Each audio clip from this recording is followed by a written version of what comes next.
Salut à tous, on se retrouve pour l'épisode 3230 du Zap Image. On commence aujourd'hui ce vendredi 7 mars avec des anniversaires. Et on commence tout d'abord avec celui de Ronald Araujo, le défenseur du FC Barcelone. Il fête aujourd'hui ses 26 ans. On peut voir également l'arrière gauche de l'Ajax Amsterdam, ciblé par des grandes équipes. Donc Jorel Hato, il fête aujourd'hui ses 19 ans. Ou par exemple, il y a Jordan Pickford, le gardien de la sélection anglaise et gardien d'Everton. Il fête aujourd'hui ses 31 ans ce 7 mars. Et toujours en ce 7 mars, il y a aussi l'anniversaire d'Hatem Ben Arfa, ancien joueur du PSG, il a joué à Lyon, il a joué à Nice, il a joué dans beaucoup d'équipes, que ce soit en France ou à l'étranger. Il fête aujourd'hui ses 38 ans, bon anniversaire à lui aussi. On continue, on va parler maintenant de tout ce qui s'est passé hier soir jeudi. Il y avait de l'Europa League et de l'Europa Conference League. Et on commence tout d'abord avec l'Europa League. Et une équipe française jouait hier, c'est l'Olympique Lyonnais qui avait fini dans le top 8, souvenez-vous, de la poule de 36 équipes en Europa League. Donc du coup, ils avaient été exempts de barrage. Du coup, ils recevront pour le match retour. Mais pour le match aller, ils ont gagné 3-1 hier en Roumanie du côté du FCSB. Donc c'est une équipe à Bucarest, donc très bon résultat bien sûr pour l'Olympique Lyonnais. Donc les deux buteurs, donc Tagliafico buteur et un doublé de Malik Fofana en fin de match, 86e et 90e minute de la partie.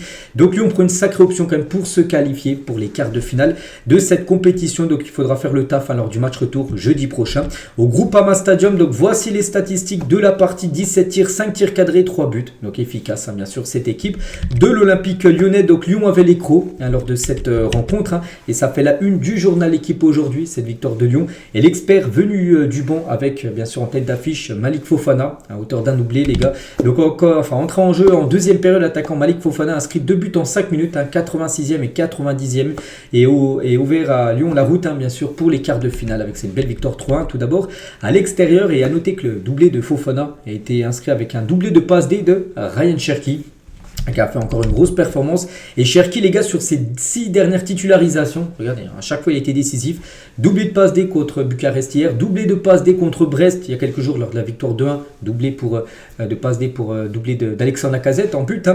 Contre le PSG il avait été buteur, contre Montpellier une passe D, contre Reims double passeur D et un but, et contre l'OM une passe D. Vraiment une saison exceptionnelle, oui, sa meilleure pour Ryan Cherki. Il y a de fortes chances quand même qu'il quitte l'équipe de Lyon l'été prochain, mais avec des stats comme ça, il pourra partir encore plus cher que sa valeur actuelle, parce que c'est un sacré talent, on sait tous.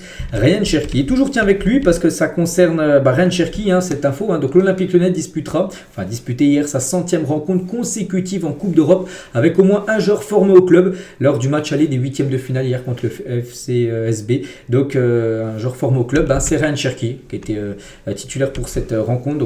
Donc voilà, concernant cette magnifique stat qui continue 100 rencontres consécutives avec un joueur au moins formé au club pour cette équipe de Lyon. On va parler aussi du coach, Paulo Fonseca, qui était sur le banc, parce qu'on sait qu'en Ligue 1, plus de banc pour lui, pendant 9 mois, il a été suspendu 9 mois par rapport à son front contre front qu'il a fait avec l'arbitre lors du dernier match le week-end dernier en Ligue 1.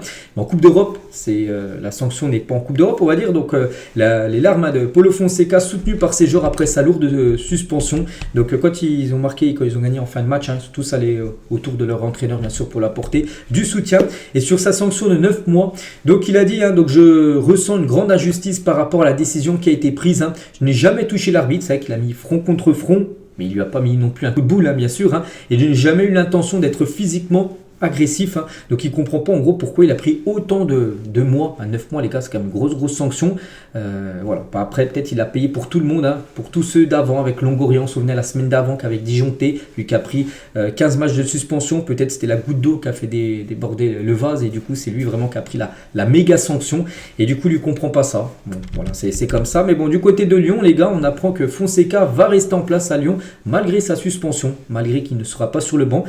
Donc il y aura son adjoint qui restera peut-être pendant 9 mois, ou peut-être avant, bien sûr, il partira peut-être avant si les résultats sont pas bons, mais pour l'instant, il n'y a pas le projet à Lyon de changer d'entraîneur, même s'il n'est pas sur le banc. Il sera en tribune peut-être avec un qui genre sais rien, avec un téléphone pour parler avec l'adjoint qui prendra qui fera les choix de changement, mais c'est lui bien sûr qui sera en tribune pour dire tout ça. Et John Textor, le propriétaire de Lyon, donc il a apporté son soutien à Paulo Fonseca après sa lourde sanction, parce que hier c'est son anniversaire à Paulo Fonseca, hier tout simplement. Donc joyeux anniversaire Paulo, je suis à tes côtés aujourd'hui et pour toujours. Tu as commis une erreur, avec ce front contre front avec l'arbitre. Tes excuses étaient sincères et ta punition est clairement trop sévère. Tu es l'homme de la situation pour Lyon et nous allons persévérer. Allez l'OL. Voilà ce qu'il a pu dire. C'était avant le match, avant le match hier, donc peut-être ça l'a encore plus confirmé à le garder en place du côté de cette équipe de Lyon avec la victoire hier 3-1. Donc voilà, c'était sur le Instagram de John Textor. Donc voilà ce qu'il y a à dire sur cette équipe de Lyon. Donc belle victoire hier. Parfait. On va parler peut-être du futur adversaire de Lyon, parce qu'oubliez pas que Lyon, s'il passe ce tour en 8e, ils affronteront en quart soit la Real Sociedad, soit Manchester United. Et hier, il y avait le match aller et un partout, les gars. Donc Zirkzee a été le premier buteur du match, le néerlandais à la 58e, égalisation de Oyarzabal sur penalty, je crois, sur une main de Bruno Fernandes, qui a fait main dans la surface de réparation, du coup péno. Et du coup, un partout. Donc tout se jouera la semaine prochaine, jeudi prochain, Ultra Fort, pour savoir qui se qualifiera et peut-être qui affrontera l'équipe de Lyon en quart de finale de cette compétition. Donc voici les stats. Donc ça a été un match un peu serré, 13 tirs.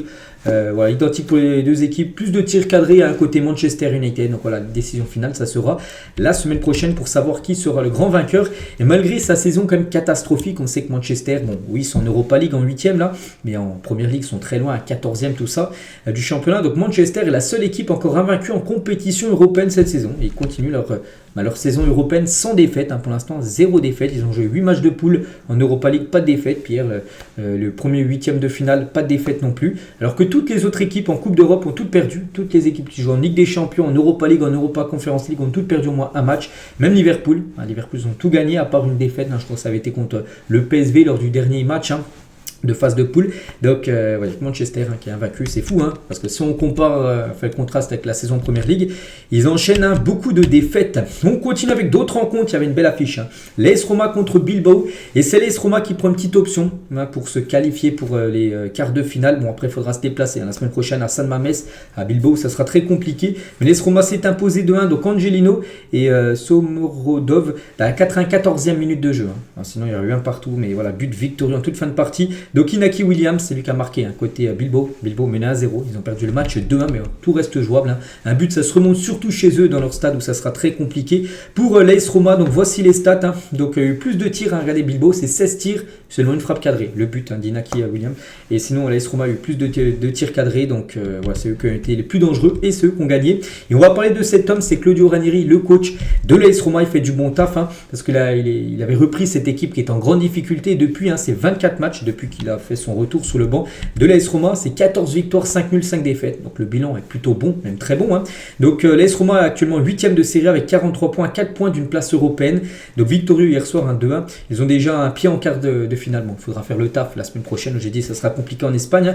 Ils sont également vaincus depuis 7 matchs, 6 victoires et un match nul sur leurs 7 derniers matchs. Ils sont actuellement dans une très bonne série. Et on peut applaudir les travaux bien sûr de monsieur Claudio Ranieri qui prendra je crois sa retraite en fin de saison. Il l'avait annoncé il y a quelques mois. Donc voilà, magnifique bien sûr entraîneur. Et du côté du stade Olympico où s'est joué ce AS Roma à Bilbao, bien sûr une magnifique ambiance pour une affiche qui aurait pu être une rencontre tout simplement de Ligue des Champions. On continue avec d'autres matchs en Europa League. Donc l'autre équipe de Rome, on a parlé de l'AS Roma où ça passe. Donc la Lazio de Rome, l'autre club de Rome, aussi ça passe, victoire 2-1 du côté de Victoria Pilsen. Donc il y a eu pas mal de rouges, surtout pour l'AS Roma en fin de partie, 77e et 93e. C'est l'ancien Marseillais Samuel Gigot après un rouge à la 93e. Mais bon, ils ont quand même gagné 2-1. Ils ont même marqué un but, les gars, avec 2 jours en moins, quand même, la Lazio, parce qu'ils ont marqué le but du 2-1. Ils accèdent à la 98e minute, alors qu'ils jouaient à 9 contre 11. Ça, c'est totalement fou. Bon, bref, belle victoire pour la Lazio avant le match retour. Semaine prochaine, donc les stats sont pareils. 10 tirs, 4 tirs cadrés pour 2 équipes. La Lazio était plus efficace. Belle victoire aussi de Francfort du côté de l'Ajax Amsterdam. En plus, l'Ajax menait 1-0. Brobbey a été le premier buteur à la 10e minute de jeu avant que Larsson et Chiri marque le but du 2-1. Du coup, victoire 2-1 de Francfort, bien sûr. Donc, belle option pour se qualifier pour les quarts de finale. Tottenham a été battu du côté des Pays-Bas hier, du côté de l'AZ Alkmaar, sur un but contre son camp. C'est Bergwall, donc joueur de Tottenham, qui a marqué contre son camp. Bon, après Tottenham, ça peut encore passer. Il va falloir gagner, bien sûr, jeudi prochain, bien sûr, avec un score au moins. Avec un écart au moins de 2 buts pour être qualifié pour les quarts de finale. Concernant l'équipe de José Mourinho, le Fenerbahçe s'est incliné 3-1 hier contre les Glasgow Rangers. Ça, c'est pas un bon résultat, bien sûr, pour le Fener qui devra se déplacer aux Glasgow Rangers jeudi prochain. Donc, belle victoire, bien sûr, des Écossais. Pourtant, le Fenerbahçe a plus de 23 tirs. Ça me fait penser à une équipe hier, qui était même à 27 tirs, enfin 20 tirs le PSG. Donc, bref, beaucoup de tirs, tout ça, mais c'est bien les Glasgow Rangers qui ont été plus efficaces avec moins de tirs cadrés, mais c'est eux qui ont marqué plus de buts. Et par par rapport à Mourinho, les gars, souvenez-vous, il y a ces derniers jours, il avait été accusé de racisme par le staff, on va dire, du Galatasaray lors du dernier match qui s'était joué entre le Galatasaray et le Fenerbahçe. Donc il a pris la parole suite aux accusations de racisme. Il a dit ils n'ont pas été intelligents de s'attaquer à moi car ils ne connaissent pas ma connexion avec l'Afrique, les joueurs africains, ni les organisations caritatives en Afrique. Et je pense qu'au lieu d'aller contre moi, cela aura l'effet d'un boomerang et cela se retournera contre eux. Je dois simplement remercier les personnes qui n'ont pas eu peur de parler pour moi, notamment mes anciens joueurs africains, Drogba, ou même Mikel Essien, qui ont sorti des communiqués pour dire en gros qu'ils apportaient leur soutien à Mourinho, que c'était pas du tout un raciste. On avait parlé en plus ces derniers jours. Je sais qui je suis et bien sûr s'attaquer à moi sur le racisme était un très mauvais choix. Voilà ce qu'il a pu dire hier à la fin du match. José Mourinho par rapport à ce qui lui a été accusé là ces derniers jours. Et pour finir avec l'Europa League, qui a également un match, Bodo Glimt Olympiakos, et Bodo Glimt s'est imposé 3-0, donc aussi une belle option pour se qualifier pour les quarts de finale. Donc voici tous les résultats de ces huitièmes de finale aller. Donc il y a des matchs où c'est quasiment, on peut dire, qualif. Bodo Glimt, les gars, 3-0. Olympiakos, il faudra faire un très gros match, une grosse remontada pour revenir. Même Lyon, les gars, les victoires 3-1 là, de Lyon, de Rangers, de Francfort aussi 2-1. Donc on verra après dans le foot, on sait que tout peut arriver. Mais voici tous les résultats hier. On va parler aussi de l'Europa Conference League. Il y avait aussi également 8 rencontres. On va juste parler de 2 matchs. On va parler de toutes les équipes parce qu'il y a des équipes que personne ne connaît. Mais tout d'abord Chelsea, les gros morceaux Chelsea. Donc il joue contre Copenhague et Chelsea s'est imposé 2-1. Donc belle victoire bien sûr des Blues. Reece James et Enzo Fernandez ont été les 2 buteurs côté Chelsea. Donc le match retour sera jeudi prochain à Stamford Bridge. Donc il faudra, même un nul passera pour Chelsea pour se qualifier pour les quarts de finale. Donc les stats sont pareils. 5 tirs pour les 2 équipes, 2 tirs cadrés pour les 2 équipes. Mais Chelsea a marqué sur ces 2 tirs cadrés alors que Copenhague n'a mis un but sur les 2. Donc voilà, belle option pour Chelsea pour se qualifier. Et le Betis aussi qui joue contre Guimarães, une belle équipe portugaise de partout. Donc Bakambu et Isco, Isco qui a été buteur contre le Real la semaine dernière. Donc de nouveau il a été buteur et Bakambu aussi, l'ancien Marseillais buteur. Et à noter que déjà les stats, donc c'est pas non plus un très bon résultat pour le Betis, qui aurait pu peut-être gagner cette rencontre. Bon, il faudra se déplacer au Portugal jeudi prochain. Mais côté Betis, les gars, il a été auteur d'une passe D. C'est Anthony. Vraiment Anthony depuis qu'il a rejoint le Betis a beaucoup mieux pour lui, donc passeur D pour le but de Bakambu hier. Les autres résultats du côté de cette Europa Conference League, j'ai dit je vais pas parler de tous les matchs parce que par exemple, j'en sais rien, le Pafos contre Djurgården, je pense que personne connaît. Pafos s'est imposé 1-0 là, si ça vous intéresse. Donc voilà, on a surtout parlé du Betis, de Chelsea, qui est aussi en autre belle équipe. Fiorentina par exemple, qui s'est incliné 3-2 au Panathinaikos par exemple, donc match retour jeudi prochain. Voilà ce qu'il y a à dire sur les matchs d'hier en Coupe d'Europe. On continue avec d'autres rencontres. En Arabie Saoudite, il y avait une belle affiche entre Al-Qadsiya, une équipe promue, mais une équipe qui a beaucoup de moyens. Tiens, par exemple, Aubameyang ou même Nacho a rejoint cette équipe, contre l'équipe de Al-Ittihad, donc équipe leader actuellement. Et un partout, et surtout, il ne fallait pas louper la fin de match, parce qu'il y avait 0-0 à la 90e. Aubameyang marque le premier but à la 91e, donc pour Al-Qadsiya, on pensait qu'ils allaient faire tomber le leader, mais non. N'Golo Kanté, le milieu français, a égalisé à la 97e minute de jeu. Et du coup, partage des points. C'est un bon point pris quand même pour Al-Ittihad, qui a été mené quand même en toute fin de partie. Mais ils arrivent à accrocher un point. Donc voici les stats. En plus, ils ont été dominés, quand même plus de 19 tirs pour Al-Qadsiya. C'est une équipe promue. Mais comme je dis, ils ont beaucoup de moyens, beaucoup d'argent. Ils ont investi sur pas mal de bons joueurs comme Aubameyang, Nacho, l'ancien défenseur du Real Madrid qui a rejoint cette équipe. Et du coup, actuellement, ils sont très bien classés parce que regardez, ils sont 3e actuellement de cette Saudi Pro League. Il y a Al Hilal devant, bien sûr Al-Ittihad, 58 points. Après, à noter qu'Al-Ittihad a un match de plus. Al Hilal qui a joué aujourd'hui contre Al-Fayha. Donc si Al Hilal s'impose, ils pourront revenir il pourrait réduire un peu le nombre de points avec Al-Ittihad. Et l'équipe de Cristiano Ronaldo Nasser ce soir joue contre Al-Shabab à 20h. On parlera demain samedi bien sûr des résultats du côté de cette ligue saoudienne. Mais bon, Al-Nasser ils sont un peu décrochés. 47 points, ils ont 11 points de retard, avec un match en retard sur Al-Ittihad. Donc voici ce classement, le top 5 du côté de la ligue saoudienne. Pratiquement les plus grosses équipes sont dans ce top 5. On continue, on revient en Europe. Le programme aussi aujourd'hui en vendredi. Par exemple en Allemagne, ce soir Gladbach contre Mayence en Ligue 1, Toulouse-Monaco ce soir à 20h45 en Ligue 2 par toutes les rencontres. Je cherche les équipes qui sont bien classées. Lorient, je les trouve pas Lorient, donc ils doivent jouer soit demain ou soit lundi. Je sais qu'il y a des matchs le samedi et lundi aussi en Ligue 2. Donc il y a qui en belle équipe, Caen, enfin pas belle équipe, mais équipe qu'on aimerait qui reste en Ligue 2. L'équipe d'Mbappé, ils reçoivent l'équipe de Laval. Donc 3 contre Pau où Clermont se déplace du côté de Guingamp. Donc voilà le programme aujourd'hui. Il y a aussi un Cagliari-Génois ce soir au programme. On continue aussi avec la Youth League, la Ligue des champions juniors, parce qu'il y avait les huitièmes de finale. entre les centres de formation, les équipes U19 et le Real Madrid jouait contre l'AZ Alkmaar. Et le Real Madrid est éliminé parce qu'il n'y a pas de match retour. C'est sur un match sec. Les matchs en gros de Ligue des Champions junior, élimination directe. Donc pourtant ils ont perdu 2-0, mais ça nous fait penser un peu au match du PSG avant-hier qui a totalement dominé Liverpool, mais qui a perdu. Eux c'est pareil. 33 tirs pour le Real Madrid, 0 but marqué. AZ Alkmaar, c'est 5 tirs, 2 buts marqués. Le Real Madrid avec 4.59 en XG, c'est-à-dire ils auraient dû marquer 4 buts, voire 5. À peu près un XG, ça amène à un but. Alors qu'à l'AZ Alkmaar, 0.56, ils auraient mérité de marquer 0 but, voire peut-être 1. Ils en ont mis 2. Donc ils ont été ultra efficaces. Et du coup, le Real Madrid U19 est éliminé de cette Ligue des Champions juniors. À noter d'autres résultats. Tiens, Salzbourg s'est imposé 2-1 contre le centre de formation de l'Atlético Madrid. Le Barça est parti s'imposer 3-1 à Aston Villa. D'autres résultats, je ne sais pas, l'Inter s'est imposé contre le Bayern, c'était après la séance de tir au but. City s'est également imposé 2-1 contre Offenheim et du coup on connaît les quarts de finale de cette Youth League, il n'y a pas d'équipe française. Elles ont toutes été éliminées, donc il y aura un Trabzonspor Inter, Salzbourg Olympiakos, Stuttgart contre le Barça, il y a AZ Alkmaar Manchester City, donc là aussi un match sec, ça a été tirage, donc par exemple le Barça ira en Allemagne, ils sont déjà déplacés à Aston Villa, déplaceront en Allemagne pour le prochain tour, donc voilà, c'est les quarts de finale de cette compétition, ça se jouera début avril. On continue avec Real Madrid également, on parlait du Real Madrid 19, mais l'équipe féminine a joué hier soir contre le Barça, donc c'était un match de Coupe de la Reine, coupe nationale mais féminin. Elles ont perdu 5-0 le Real Madrid. Elles ont pris une sacrée correction. Donc pas de genre, il y a une attaquante polonaise, un peu comme Lewandowski avec les hommes qui marquent beaucoup de buts. C'est une joueuse polonaise du FC Barcelone féminin. Elle a marqué un triplé. Donc voilà, gros match. Et surtout 5-0, elles ont remporté quand même leurs 17 derniers matchs contre le Real Madrid, les joueuses du FC Barcelone. 17 derniers classicos, 17 victoires pour le Barça féminin. Et par exemple, sur les 3 derniers matchs, c'est cette saison en gros. Donc hier 5-0, elles ont déjà battu 5-0 en finale de la Super Coupe d'Espagne et 4-0 en championnat. Donc il n'y a pas match à chaque fois, le Barça surclasse à chaque fois le Real Madrid féminin. On continue, on revient nous sur la Ligue des Champions, mais la Ligue des Champions hommes. Et voici l'équipe type de la semaine en Ligue des Champions. Les meilleurs joueurs, on peut voir Alisson, totalement logique. Après ça aurait pu être aussi Szczęsny qui a réalisé aussi un gros match avec le FC Barcelone, il fallait en mettre un des deux. C'est Alisson qui était dedans. Un Français les gars, Benjamin Pavard dedans. On peut voir Odegaard, on peut voir Pedri, on peut voir Rafinha, Kane, Rodrigo, pas de joueur du PSG. Pourtant le PSG a quand même produit une très belle partie. Vraiment le PSG, il aurait pu avoir un Vitinha ou un João Neves.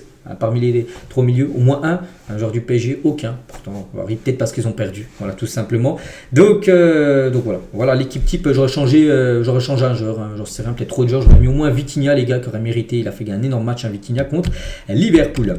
Et concernant, vous savez, les 4 joueurs là nominés, donc Alisson, Harry Kane, Rodrigo, Odegaard, on connaît bien sûr le joueur de la semaine. Et voilà, je vous ai dit que c'était le grand favori, c'est bien Alisson qui est élu joueur de cette semaine en Ligue des Champions par rapport au match monstrueux qu'il a réalisé contre le PSG. N'oubliez pas, 27 tirs pour Paris, 10 tirs cadrés pour le PSG. Bon, 17 tirs hors cadre, mais 10 tirs cadrés, ce qui veut dire qu'il y a eu 10 arrêts en gros d'Alisson. S'il n'aurait pas été là sur les arrêts, ça aurait pu faire beaucoup de buts bien sûr pour le PSG. Donc c'est lui le joueur de la semaine, Alisson. Et il a dit à la fin du match, c'était probablement le match de ma vie. Il dit qu'en gros cette performance était certainement la meilleure rencontre de sa carrière. Et malheureusement contre le PSG, il sort le match de sa vie tout simplement. C'est fou parce que tous les week-ends, des fois je le vois jouer un petit peu avec les Liverpool, il ne fait pas à chaque fois des matchs comme ça. Et il a réalisé ce match au pire moment pour le Paris Saint-Germain bien sûr, contre le PSG. Et c'est qu'Alisson et Szczęsny qui ont réalisé 2 grosses performances. Ils jouaient ensemble il y a quelques années du côté de l'AS Roma. Et les deux là ont réalisé bien sûr une grosse performance, l'un avec le Barça et l'autre avec Liverpool cette semaine. Et en parlant de Szczęsny, un de ses flics sur Szczęsny, il a été fantastique. Je savais qu'il pouvait jouer à ce niveau, je le vois tous les jours à l'entraînement, mais pas que Szczęsny, les gars, il y a 8 mois, il est en retraite. Pour lui, c'était fini le football, il ne pensait plus du tout au foot. Il est revenu, le Barça, pour remplacer Ter Stegen qui était blessé. Ils lui ont demandé, surtout Lewandowski. Lewandowski, il est polonais, et il a dit au staff du Barça, il y a Szczęsny, je connais très bien, faites-le venir. Donc du coup, là c'est venu. Et maintenant c'est un gardien très important du côté du Barça. Quand Ter Stegen reviendra, on ne sait même pas qui sera numéro 1, parce qu'il y aura match quand même. S'il continue à avoir ce rendement-là, Szczęsny, on pense qu'il pourrait, pourquoi pas, continuer à être numéro 1, même quand Ter Stegen sera de retour. Pour revenir sur nous, Alisson, qui a écuré le PSG. Donc Hakimi salue le match d'Alisson. Vous avez bien vu le trophée de MVP du meilleur joueur du match. Ils l'ont donné à Alisson. Donc ce soir, on doit féliciter l'adversaire, mais surtout le gardien gardien, ça a été Alisson contre le PSG. Ça n'a pas été un Liverpool-Paris, mais plutôt PSG contre Alisson. Et c'est Alisson, bien sûr, qui a été le grand vainqueur. Eric Roy sur le match d'Alisson contre le PSG. Donc Eric Roy, c'est l'entraîneur de Brest. Ce soir, c'était Jésus. C'est vrai qu'il a réalisé une performance XXL. On va parler du contraste. Alisson, énorme match, mais Donnarumma, match très compliqué. C'est vrai que c'est un peu lui le bouc émissaire du PSG. Il y a beaucoup qui le pointaient du doigt. Moi aussi, je trouve, parce que sur le but, les gars, il doit mieux faire. Il doit tout simplement mieux faire. Donnarumma. Donc Riolo n'épargne pas Donnarumma après la défaite du PSG. Celui qui n'est pas fiable, c'est Donnarumma. Il y a une frappe et sa main, c'est une mode de beurre. C'est vrai que les gars, la main, je l'ai montré hier, mais elle fait comme ça. Normalement, un vrai gardien, un gardien Ligue des Champions, sur un arrêt comme ça, la main bouge pas. Neuer, tout ça, ça bouge pas la main. Donc lui, les gars, sa main a trop bougé. Du coup, ça fait but. Alisson, c'est une main de maçon qui bouge pas. Et l'autre, c'est une main de jardinier. Voilà ce qu'il a dit Riolo. Il y a une formule banale avant les matchs de Coupe d'Europe qui dit il faut une grosse défense, c'est là que tu fais la différence. Voilà, c'est vrai que pour la Ligue des Champions, il faut que tout le monde soit au top.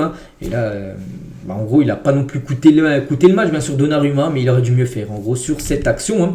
Et Serge Aurier aussi, ancien joueur du PSG, qui est à fond, bien sûr, derrière le PSG, dégoûté après Donnarumma hier, parce que sur son compte Instagram, regardez, Serge Aurier, ce qu'il a mis, l'autre, il a un seul arrêt à faire dans ce match, en parlant tout simplement de Donnarumma.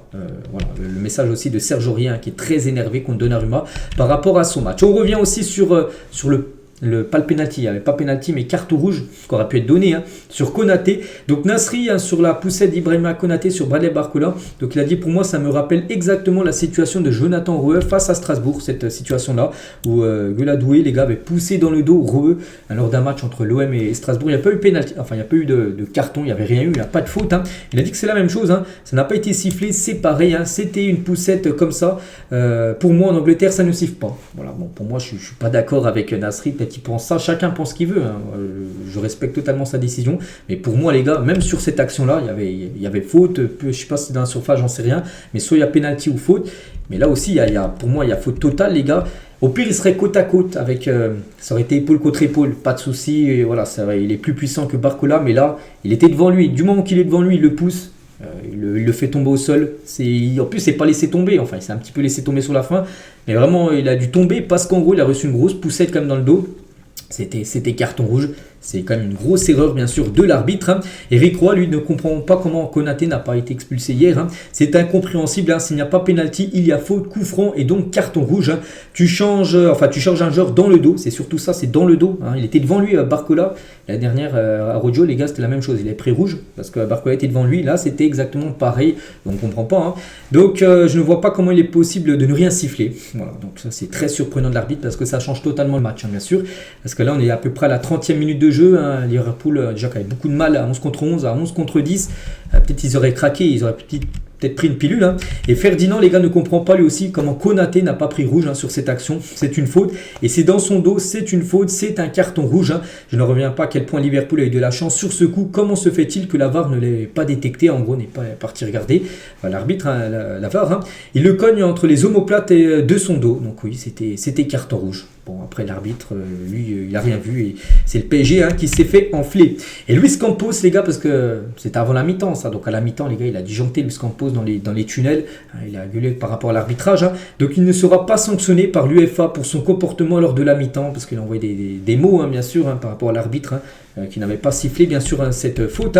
Et Van Dijk, les gars, qui était dans le couloir aussi pour la mi-temps dans son vestiaire, il a dit ce n'est pas la Ligue 1 là. Donc la réponse de Van Dijk à Luis Campos sur l'arbitrage hier dans les couloirs de PSG. Liverpool, donc ce n'est pas la Ligue 1. Voilà, c'est pas la Ligue 1, c'est pas la Ligue des Champions, c'est pas le même en gros arbitrage. Toujours sur ce match qu'on a beaucoup parlé hier, mais on en parle 2 jours bien sûr après. Luis Enrique, le coach.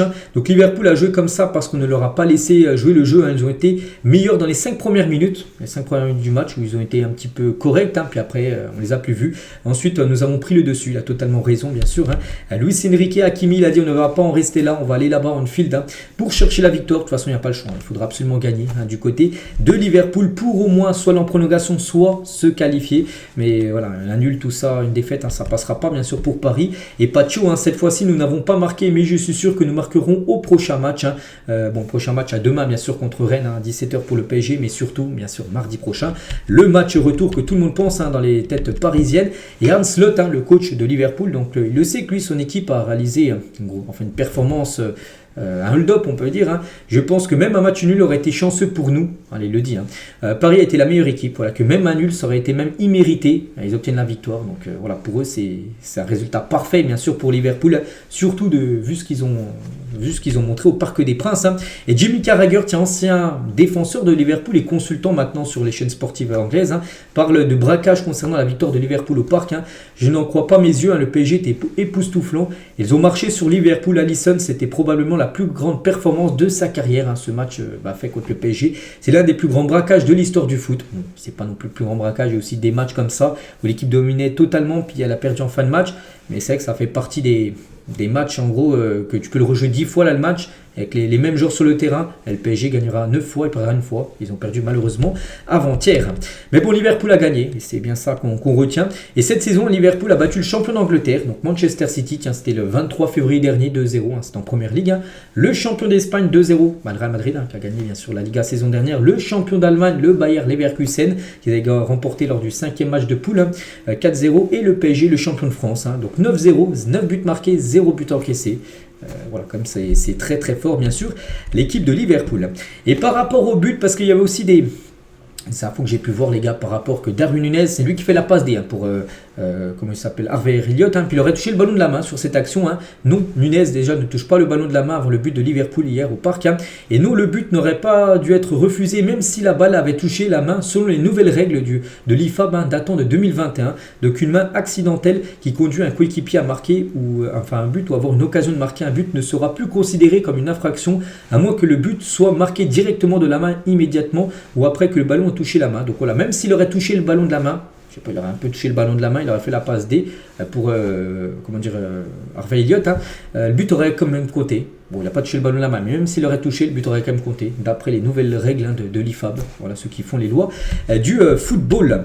Et toujours sur ce match, les gars, hier, hein, il y avait des banderoles. Hein. Par exemple, celle-là, il y a Collectif Ultra Paris, mais juste une au-dessus, en gros, c'est 2 journalistes du journal L'équipe. Hein, et en gros, voilà, il faut boycotter l'équipe et ses articles de merde hein, anti-PSG. Voilà, le journal L'équipe, hein, souvent quand on a des articles. Hein. Donc, l'Union des journalistes réclame des excuses au PSG pour le déploiement d'une banderole contre 2 journalistes de l'équipe. Cette banderole-là que je vous ai montré. Hein. Donc, en gros, cette banderole déployée sur toute la large du virage Auteuil désignait nommément 2 journalistes suiveurs du club. Hein. Elle n'a pas pu voir le jour et occuper cette place qu'avec la complicité du PSG dans le contexte extrêmement tendu du football français. Cette complicité est insupportable et irresponsable. Hein. Donc en gros, voilà, les unions des journalistes en gros comprennent pas comment le PSG a pu autoriser cette banderole contre 2 journalistes, du journal L'équipe, hein, qu'on voit de temps en temps des articles anti-PSG. Donc voilà. Parce que n'oubliez pas que toutes les banderoles hein, sont regardées avant, bien sûr, avant d'aller au parc. Hein. Puis du coup, c'est-à-dire que le PSG a validé cette banderole-là. Et ils ne comprennent pas, bien sûr, les journalistes. Et toujours avec le PSG, les gars, on revient un peu sur le match contre Liverpool. Enfin, on continue à en parler. Et par rapport au pourcentage de chances de se qualifier, 16% de chance hein, quand tu as perdu le match aller à domicile avec un but d'écart, on va dire, tu as 16% de chance de te qualifier pour le tour suivant. Donc voilà, il faudra faire un exploit du côté d'Anfield, hein, bien sûr, pour se qualifier. On va parler d'une équipe, les gars, c'est le Barça. Et avec la défaite du PSG hein, sur cette année 2025, donc c'est simple, hein, le Barça est la seule équipe du top 5 des grosses ligues européennes invaincue en 2025. Bon, c'est vrai que depuis le 1er janvier, je crois qu'ils sont à 13 ou 14 matchs. Il y a eu 2 ou 3 nuls, hein, puis que des victoires, pas de défaites pour le Barça. Le PSG aussi, c'était pareil. Ils n'ont plus perdu depuis novembre, mais ils ont perdu avant-hier. Donc voilà, il y a seulement le Barça, les gars, qui n'a toujours pas perdu sur cette nouvelle année 2025. Hein. Et on va parler qu'il y a des joueurs, lors du Benfica-Barça, les joueurs qui ont le plus couru. Et le joueur tout en haut, c'est Pedri, homme du match. Hein. Bien sûr, Pedri, 15 km 18, hein, donc énorme match. Hein. Donc par exemple, le deuxième, c'est Orenes, donc 12 km 8. Donc voilà, il a beaucoup plus couru. Non, c'est 13 ou 15. Non, c'est un 13. Voilà, en gros, c'est lui qui a le plus couru. En gros, Pedri, voilà, lors de cette rencontre. Hein. Un joueur exceptionnel. Et Chesney, Pedri se charrie sur le trophée MVP. C'est Pedri hein, qui a remporté le prix d'homme du match. Hein. J'ai demandé à Pedri, donc Chesney, il a dit ça. Hein. Quel sport je pratique pour ne pas avoir reçu le prix d'homme du match? Parce qu'il aurait mérité totalement. On peut voir qu'Alisson a remporté le prix d'homme du match lors du match contre le PSG. Il aurait pu le remporter également, bien sûr, Chesney. Hein. Donc Pedri n'a pas marqué. Hein. C'est Rafinha qui a marqué côté Barça. Donc l'Espagnol a répondu. Donc en gros, Pedri, il a dit je vais lui donner son trophée. Donc ça, c'est le trophée de la coupe là. il va le donner en gros à Chesney parce que pour lui c'est lui qui méritait en gros d'être élu homme du match lors de cette rencontre contre le Benfica parce qu'il a tout arrêté lors du match de LDC. On va parler aussi d'une autre rencontre, c'est entre le Bayern Munich et le Bayer Leverkusen. Munich s'est imposé 3-0 et Neuer s'est blessé, il est sorti avant la fin du match et s'est blessé en célébrant, c'est Compagnie qui l'a dit, puis du coup il manquera un mois de compétition, on ne sait pas trop ce qu'il a fait en célébrant, bon bref, il s'est fait une petite déchirure musculaire et du coup pendant un mois il ne pourra pas gauler, il sera un forfait pour le match retour, c'est fou, en célébrant son but, pas sur une action. Donc bon rétablissement à Manuel Neuer. Et concernant Florian Wirtz, qui a pris un 3-0 contre le Bayern Munich, peut-être son futur club l'été prochain, on verra. Et il était très furieux quand il est sorti en fin de match, les gars.